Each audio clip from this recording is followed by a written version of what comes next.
नमः शिवाय। हर हर महादेव। प्रिय भक्तों, आज हम सब मिलकर महादेव के उस पावन व्रत की कथा सुनेंगे जो न केवल हमारे मन को शांति देती है बल्कि हमारे जीवन के दुखों को भी हल लेती है। प्रिय भक्तों, हम सभी जानते हैं कि भोलेनाथ तो बस एक लोटे जल और एक बेलपत्र से ही खुश हो जाते हैं। सोमवार का दिन उन्हीं की असीम कृपा को पाने का दिन है। अक्सर हम भाग दौड़ भरी जिंदगी में उलझ जाते हैं, लेकिन यह कथा हमें याद दिलाती है कि अगर विश्वास पक्का हो तो महादेव हर मुश्किल की राह आसान कर देते हैं। तो चलिए प्रिय भक्तों, अपने मन को भगवान शिव के चरणों में लगाते हैं और सुनते हैं यह सोमवार व्रत की पावन कथा। प्राचीन युग में किसी नगर में एक वैश्य दंपत्ति रहा करते थे। उस वैश्य के पास अतुलनीय संपत्ति होते हुए भी उसे कोई संतान न थी। इस कारण वह मानसिक संताप से सदैव संतप्त रहा करता था। इस दुख के निराकरण का उसके पास कोई उपाय न था। वह वैसे शिव जी का महान भक्त था, इसीलिए वह प्रत्येक सोमवार को व्रत रहता और शिव जी की श्रद्धापूर्वक पूजा किया करता था। सायंकाल शिव उपासना के अनंतर अपने पत्नी के साथ शिव जी के प्रसाद को ग्रहण किया करता था। एक बार उस वैश्य की असीम भक्ति से प्रसन्न होकर देवी पार्वती जी ने शिव जी से निवेदन किया कि भगवान, आपका यह अनन्य भक्त संतान कष्ट से अत्यंत दुखी है, आप इसके कष्ट को दूर कर दीजिए। तब शिव जी देवी पार्वती जी से बोले कि हे देवी, इस संसार में मनुष्य अपने कर्मानुसार ही फल का भोग करता है, अतः संतान विहीनता उसके कर्म का फल है जिसे वह भोग रहा है। शिव जी की बात सुनकर पार्वती जी ने पुनः आग्रह किया कि हे भगवान, आप कृपा करके इस भक्त को संतान युक्त बना दीजिए, आपके अनुग्रह से इसका कष्ट दूर हो जाएगा। शिव जी ने कहा, देवी, तुम्हारे आग्रह के फल स्वरूप मैं इसे 12 वर्षों के लिए पुत्रवान बना देता हूँ। ऐसा कहकर शिव जी ने उस वैश्य को पुत्रवान होने का वरदान दे दिया। कुछ समय व्यतीत होने पर वरदान के फल स्वरूप उस वैश्य की पत्नी ने गर्भ धारण किया और उसे पुत्र रत्न की उपलब्धि हुई। पुत्र उत्पत्ति के समय उस वैश्य ने वैदिक रीति से उसका जात कर्म संपन्न कराया। इस प्रकार उस बालक के 11 वर्ष पूरे हो गए। वह वैश्य बालक की आयु के संबंध में पहले से ही जानता था, अतः अब आयु संबंधी चिंता उस वैश्य के निकट आती गई। इसी समय एक दिन वैश्य पत्नी ने पुत्र विवाह की बात उस वैश्य से उठाई। उसके उत्तर में वैश्य ने कहा कि अभी विवाह की क्या जल्दी है, अभी मैं बालक को विद्या अध्ययन के लिए बाहर भेजना चाहता हूँ। अध्ययन के पश्चात ही वैवाहिक कार्य संपन्न किया जाएगा। इस प्रकार पत्नी का परितोष करके उस वैश्य ने बालक के मामा को बुलाया और उससे कहा, तुम अपने भाग्ने यानी भांजे को विद्या अध्ययन के लिए अपने साथ काशी ले जाओ। मार्ग में ब्राह्मणों को भोजन दक्षिणा देते हुए अपनी यात्रा को संपन्न करना। पिता के कथानुसार वह वैश्य पुत्र अपने मामा के साथ यात्रा करते हुए एक बड़े नगर में जा पहुंचा। संयोगवश उस नगर की राजकन्या का विवाह उसी दिन होने वाला था। वह राजकन्या अत्यधिक गुणवती एवं रूपशालिनी थी, परंतु खेद की बात है कि जिस राजकुमार से कन्या का विवाह होने वाला था वह एक आंख से काना था। इस सुंदर वैश्य पुत्र को देखकर वर के पिता ने एक युक्ति सोची। उसने बालक के संरक्षण मामा को बुलाकर पूछा कि यदि कुछ समय के लिए आप अपने भांजे को मुझे दे दें तो आपकी बड़ी कृपा होगी। विवाह कार्य पूरा हो जाने के बाद मैं इस बालक को आपको सौंप दूंगा। इसके साथ ही विवाह में उपहार स्वरूप जो भी सामग्री मिलेगी उसके भी आप अधिकारी होंगे। वर के पिता से दोनों पक्ष एक मत हो गए। बालक के मामा ने अपने भांजे को विवाह मंडप में नकली वर के रूप में सज्जित करके बैठा दिया। विवाह कार्य विधिवत संपन्न हुआ। सिंदूर दान के बाद उस वैश्य पुत्र ने राजकुमारी की साड़ी पर लिख दिया कि हे प्रिय, तुम्हारा विवाह मुझ वैश्य पुत्र के साथ हुआ है और अब मैं विद्या अध्ययन के लिए काशी जा रहा हूँ। तुम्हारी विदाई ससुराल जाने के लिए नकली वर के साथ होगी जो कि एक आंख से काना है। इतना लिखने के बाद बालक अपने मामा के पास लौट आया। वैश्य पुत्र के जाने के बाद जब राजकुमारी ने अपने साड़ी पर लिखे हुए लेख को पढ़ा तो वह विस्मित हो उठी। उसने राजकुमार के साथ जाने में स्पष्ट शब्दों में अस्वीकार कर दिया। उसने बारातियों को संबोधित करके कहा कि यह राजकुमार मेरा वास्तविक पति नहीं है। मेरा पति विद्या अर्जन के लिए काशी चला गया है। वर पक्ष द्वारा किए गए कपटाचरण से कन्या के माता पिता असमंजस की स्थिति में पड़ गए। बहुत सोच विचार करने के बाद भी माता पिता ने अपनी कन्या को ससुराल भेजना उचित नहीं समझा। फलस्वरूप बारात को अपना समूह लेकर खाली हाथ जाना पड़ा। उधर काशी पहुंचकर वैश्य पुत्र विद्या अध्ययन में जुट गया और उसका मामा यज्ञ कार्यों में निरत हो गया। इस प्रकार उस बालक के जीवन के 12 वर्ष पूरे हो गए। लड़के ने अपने मामा से कहा, मामा जी, आज मेरी तबीयत ठीक नहीं लग रही है, इसीलिए मैं थोड़ी देर के लिए विश्राम करना चाहता हूँ। इतना कहकर वह बालक शयन के लिए चला गया।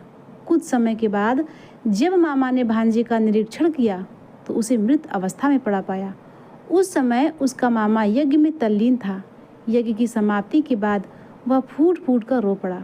उसी समय पार्वती जी के साथ आकाश मार्ग से शिव जी जा रहे थे। उस करुण चित्कार को सुनकर माता पार्वती जी के मन में दयाद्र हो उठा। उन्होंने शिव जी से कहा, भगवान, इतना घोर क्रंदन कौन कर रहा है? इसके कारण का पता लगाना चाहिए। पार्वती जी के अनुरोध से शिव जी उस मृत बालक के निकट गए। पार्वती जी ने उस बालक को पहचान कर कहा, भगवान, यह तो वही बालक है जो आपके वरदान द्वारा उत्पन्न हुआ है। इसकी मृत्यु कैसे हो गई? तब शिव जी बोले कि हे देवी, यह बालक अपनी 12 वर्षों की आयु भोग कर मृतक हो गया है।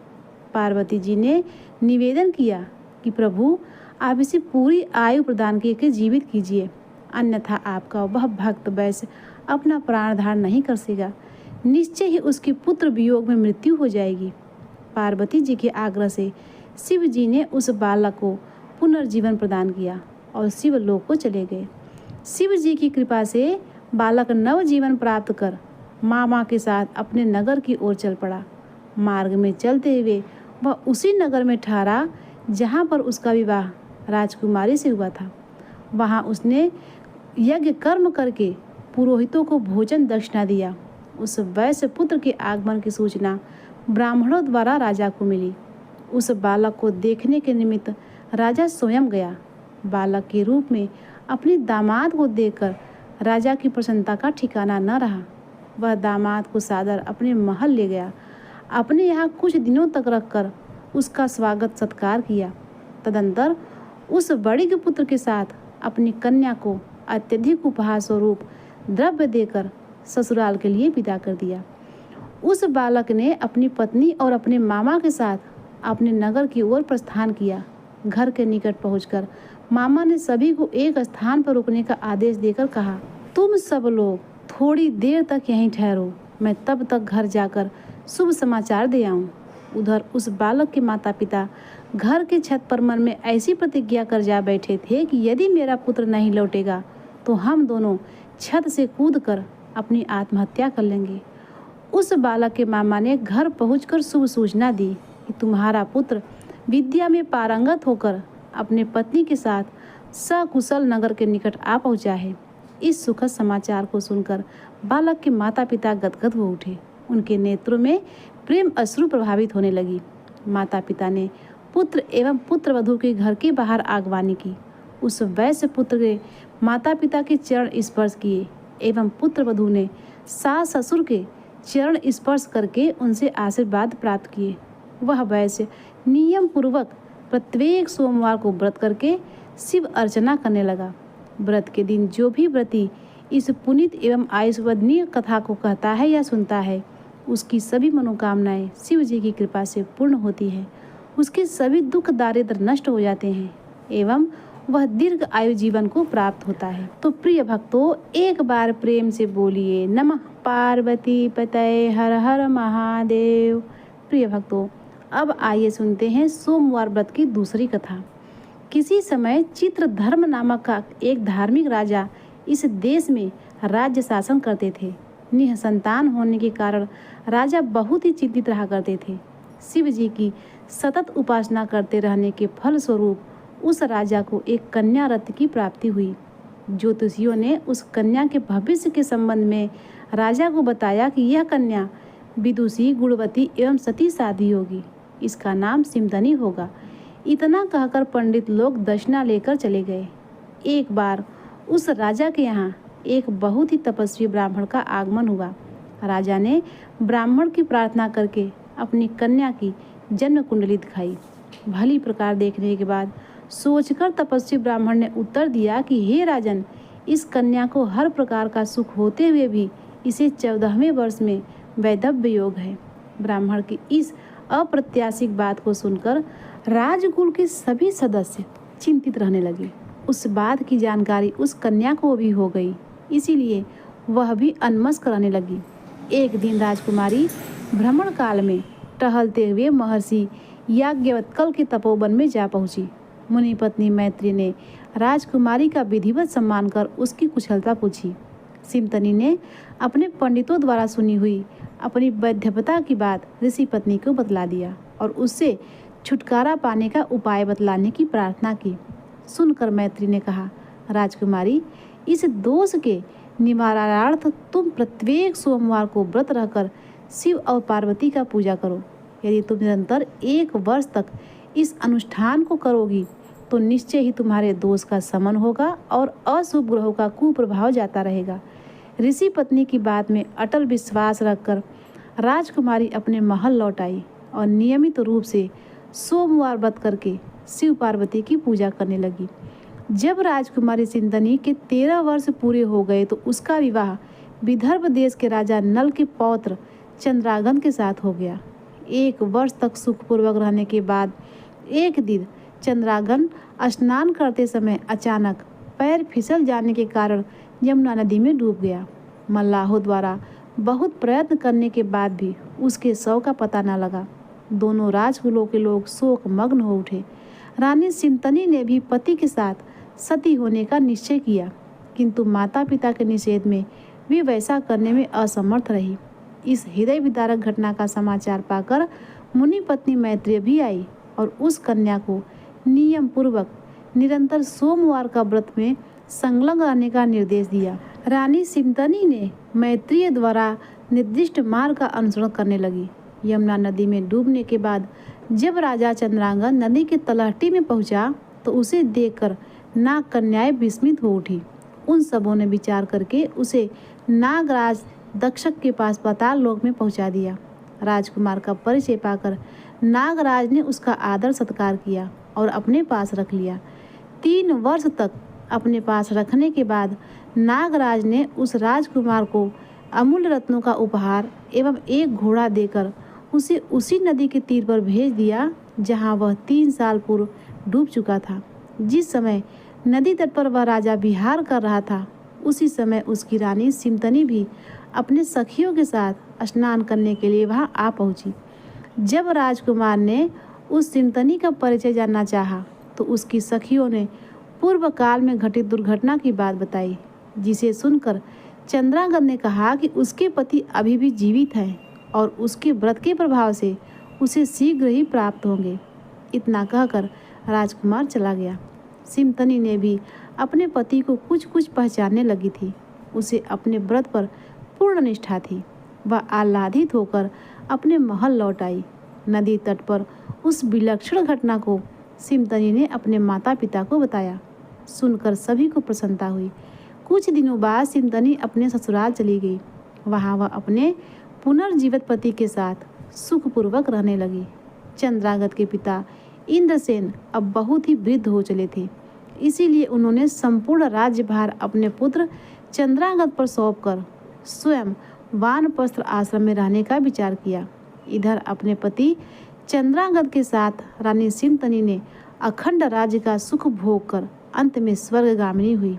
अतः सभी नर नारियों को शिव जी के इस दुर्लभ प्रभाव वाले सोमवार व्रत का अनुष्ठान करके अपने सौभाग्य को बढ़ाना चाहिए। इस व्रत के प्रभाव से आने वाली संपूर्ण आपदाएं विनष्ट हो जाती हैं एवं अनिष्टकारी ग्रहों की शांति होती है। तो बोलिए शिव शंकर भगवान की जय। जय जय ओम नमः शिवाय। प्रिय भक्तों, अब आइए सुनते हैं शिव चालीसा का पाठ। जय गणेश गिरजा सुमन मंगल मूल सुजान, कहत अयोध्या दास तुम देव अभय वरदान। जय गिरिजापति दीन दयाला, सदा करत संतन प्रतिपाला। भाल चंद्रमा सोहत के, कानन कुंडल नागफन के। अंग गौर श्री गंग बहाए, मुंड माल तन छाल लगावे। वस्त्र खाल बाघंबर सोहे, छवि को देख नाग मुनि मोहे। मैना मात की हवे दुलारी, वाम अंग सोहत छवि नारी। करते शूल सोहत छई भारी, करे सदा शत्रुन छयकारी। नंदी गणेश सोहें तह कैसे, सागर मध्य कमल है जैसे। कार्तिक श्याम और गणराऊ, या छवि को कही जात न काऊ। देवन जब ही जाय पुकारा, तब ही दुख प्रभु आप निवारा। किया उपद्रव तारक भारी, देवन सम्मिल तुम्हें जुहारी। तुरत खडानन आप पठायो, लौ निमेष महामार गिरायो। आप जलंधर असुर संहारा, सुयस तुम्हार विधि संसारा। त्रिपुरा संशय युद्ध मचाई, सभय कृपा कर लीन बचाई। किया तपहि भागीरथ भारी, पूर्व प्रतिज्ञा ताशु पुरारी। दानिन महतम सम कोई नाही, सेवक अस्तुत करें सदा ही। वेद नाम महिमा तव गाई, अकथ अनाद भेद नहीं पाई। प्रगट उदत मंथन में ज्वाला, जरत सुरासुर भय बिहाला। कीन्ही दया त करी सहाय, नीलकंठ तब नाम कहाई। पूजन रामचंद्र कीन्हा, जीत के लंका भीषण दीन्हा। सहस कमल में हो रहे धारी, कीन्ही परीक्षा तबे पुरारी। एक कमल प्रभु राखे गोई, कमल नयन पूजा च सोई। कठिन भक्ति देखी प्रभु शंकर, भय प्रसन्न दिए इच्छित वर। जय जय जय अनंत विनाशी, करत कृपा सबके घटवासी। दुष्ट सकल नित मोहि सतावे, भ्रमत रहे मोहि चैन न आयो। त्राहि त्राहि मैं नाथ पुकारू, यही अवसर मैं आन उबारो। लय त्रिशूल शत्रु को मारो, संकट से मैं आन उबारो। मात पिता भ्राता सब कोई, संकट में पूछे न कोई। स्वामी एक है आज तुम्हारी, आई हरो अब संकट भारी। धन्य धन को दे सदा ही, जो कोई जाचे सो फल पावे। अस्तुत के विद करो तुम्हारी, क्षमो नाथ अब चूक हमारी। शंकर हो संकट के नाशक, मंगल कारक विघ्न विनाशक। योगी यत गुण ध्यान लगावे, सारन नारद शीश नमावे। नमो नमो जय नमो शिवाय, सुर ब्रह्मादिक पार न पावे। जो यह पाठ करे मन लाई, तापर होते शंभु सहाय। ऋणिया जो कोई हो अधिकारी, पाठ करे सो पावन हारी। पुत्रहीन इच्छा कर जोई, निश्चय शिव प्रसाद ते होई। पंडित त्रयोदशी को लावे, ध्यान पूर्वक होम करावे। त्रयोदशी व्रत करे हमेशा, तन नहीं ताके रहे कलेशा। धूप दीप नैवेद्य चढ़ावे, शंकर सम्मुख पाठ सुनावे। जन जन के पाप नशावे, अंतवा शिवपुर में पावे। कहे अयोध्या दास तुम्हारी, जान सकल दुख हरो हमारी। नित नेम कर प्राति ही पाठिक और चालीसा, तुम मेरी मनोकामना पूर्ण करो जगदीश। मग 67 है मंत्रित संवत 64 जान, अस्तु 40 शिव ही पूर्ण की कल्याण। प्रिय भक्तों, अब आइए सुनते हैं शिव जी की आरती का पाठ। ओम जय शिव ओंकारा, हरि जय शिव ओंकारा। ब्रह्मा विष्णु सदा शिव, अर्धांगी धारा। ओम जय शिव ओंकारा, एकानन चतुरानन पंचानन राजे। प्रभु पंचानन राजे, हंसानन गरुड़ासन वृषवाहन साजे। ओम जय शिव ओंकारा। दो भुज चार चतुर्भुज, 10 भुज अति सोहे। प्रभु 10 भुज अति सोहे, तीनों रूप निरखता त्रिभुवन जन मोहे। ओम जय शिव ओंकारा। अक्षमाला वनमाला मुंडमाला धारी। प्रभु मुंडमाला धारी, चंदन मृग मद सोहे भोले शुभकारी। ओम जय शिव ओंकारा। श्वेतांबर पीतांबर बाघंबर अंगे। प्रभु बाघंबर अंगे, सनकादिक प्रभुतादिक भूतादिक संगे। ओम जय शिव ओंकारा। कर में मध्य कमंडलु चक्र त्रिशूल धरिता। प्रभु चक्र त्रिशूल धरिता, जन करता जग भरता जग पालन करता। ओम जय शिव ओंकारा। ब्रह्मा विष्णु सदा शिव जानत अविवेका। प्रभु जानत अविवेका, प्रणवाक्षर में शोभित ये तीनों एका। ओम जय शिव ओंकारा। त्रिगुण स्वामी जी की आरती जो कोई नर गावे। प्रभु जो कोई नर गावे, कहत शिवानंद स्वामी सुख संपत्ति पावे। ओम जय शिव ओंकारा, ओम जय शिव ओंकारा, प्रभु जय शिव ओंकारा। मन में बसा करे तेरी मूर्ति, उतारूं मैं बाबा तेरी आरती। करुणा करो कष्ट हरो ज्ञान दो भगवन, भाव में फंसी नाव मेरी तार दो भगवन। दर्द की दवा तुम्हारे पास है, जिंदगी दया की है भीख मांगती। मन में बसा करे तेरी मूर्ति, उतारूं मैं बाबा तेरी आरती। मांगू तुझसे क्या मैं यही सोचूं भगवन, जिंदगी जब तेरे नाम कर दी अर्पण। सब कुछ तेरा कुछ नहीं मेरा, सब कुछ तेरा कुछ नहीं मेरा। जिंदगी दया की है भीख मांगती, मन में बसा करे तेरी मूर्ति। उतारूं मैं भगवन तेरी आरती, उतारूं मैं बाबा तेरी आरती। कर्पूरे गौरम करुणावतारम, संसार सारम भुजगेन्द्रहारम। सदा वसन्ते हृदयारविन्दे, भवं भवानी सहितं नमामि, भवं भवानी सहितं नमामि। त्वमेव माता च पिता त्वमेव, त्वमेव बन्धुश्च सखा त्वमेव, त्वमेव विद्या द्रविणं त्वमेव, त्वमेव सर्वं मम देव देव, त्वमेव सर्वं मम देव देव।